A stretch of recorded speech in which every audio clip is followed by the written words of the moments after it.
We can say that the theme of the book of Romans is really about unity. It's a marvelous example of how to break down barriers, how to break down prejudice.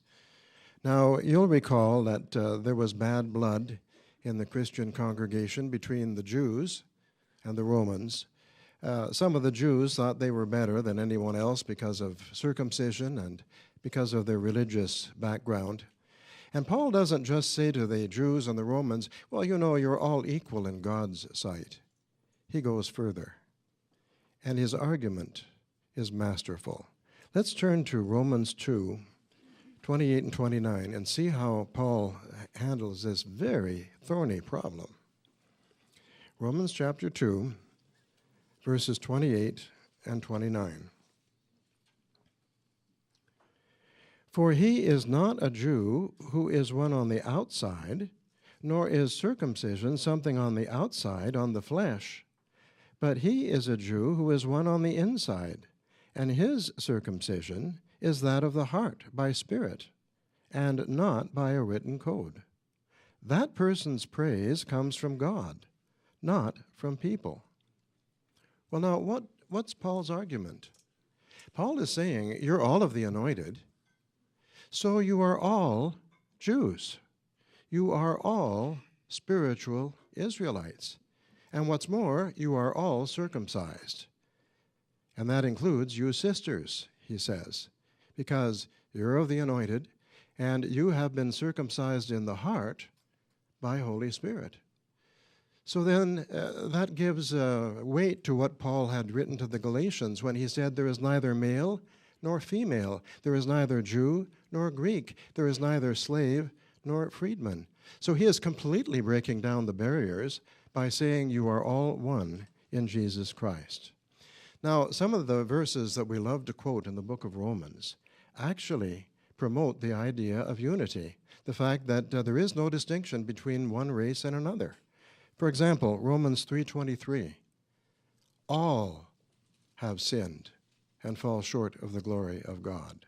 Romans 5:12, through one man, our common ancestor, Adam, sin entered into the world, and death through sin. Well, why was Paul so insistent on the need for unity? Perhaps he didn't know at the time, but Jehovah knew. Paul wrote his letter in 56 CE. Now, what was the situation in Rome at the time? The Emperor Claudius, the one who had expelled all the Jews from Rome, had died, and a new emperor, a very promising one, had taken the throne, Nero. Now, it may seem strange to say that Nero was a very promising emperor, but historians tell us that during the first 5 years of his reign, Nero was a very good emperor. In fact, the Roman historian, contemporary historian Gaius Suetonius had this to say: Nero started off with a parade of virtue.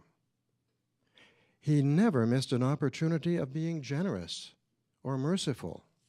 If he could not abolish some of the heavier taxes, he lowered them.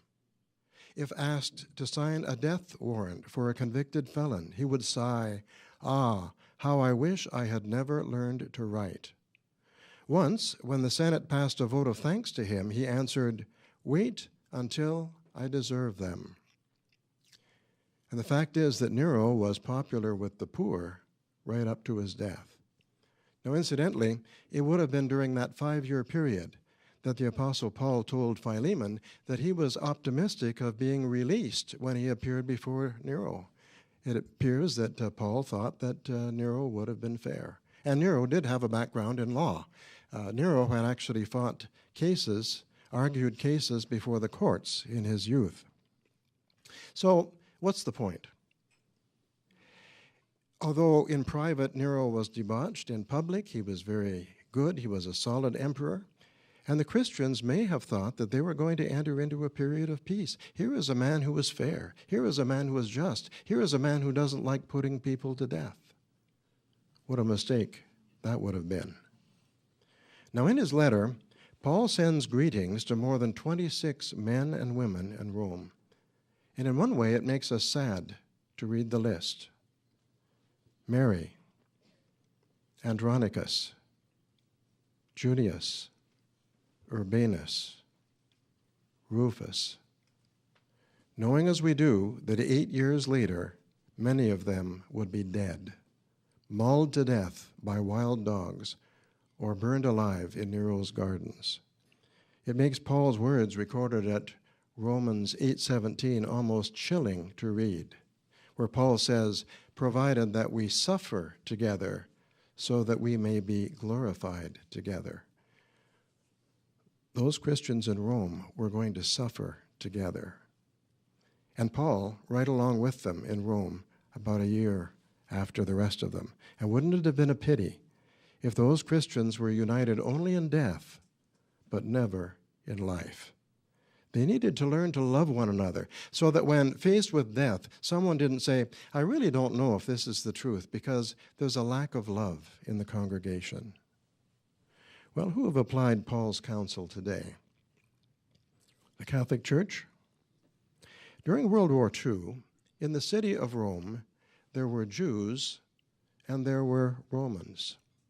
How did the Romans treat the Jews? The Vatican and pious Italian Catholics looked silently by while 7,500 Jews were hauled off to the concentration camps in Auschwitz. They never said a word, and few returned alive. Now, what a contrast with Jehovah's people, who have risked their lives on behalf of fellow believers in many countries, no matter what their race, no matter what their nationality. Doesn't it make you feel good to belong to an organization where there truly are no foreigners?